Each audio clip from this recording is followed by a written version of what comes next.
Սա ինքնիշխանության պատերազմ է։ Ինքնիշխանության պատերազմ։ Եվ այս պատերազմը ինքնիշխանության դեմ է դուրս եկել տիկինը։ Միանշանակ եկեղեցին դուրս է եկել ինքնիշխանության դեմ, սա է ամբողջ խնդիրը։ Ամբողջ խնդիրը սա է։ Եվ եկեղեցին դուրս է եկել ինքնիշխանության դեմ, չհասկանալով, չպատկերացնելով, չգիտակցելով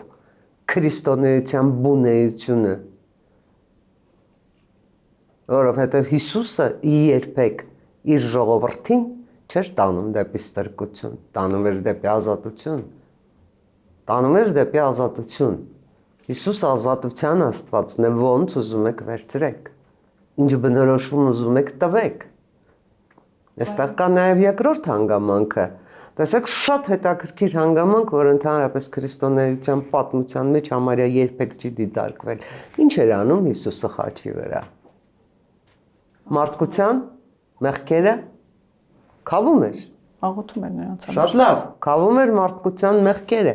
Այդ պարագայում ինչու բոլոր, նաև կաթոլիկ, ոչ միայն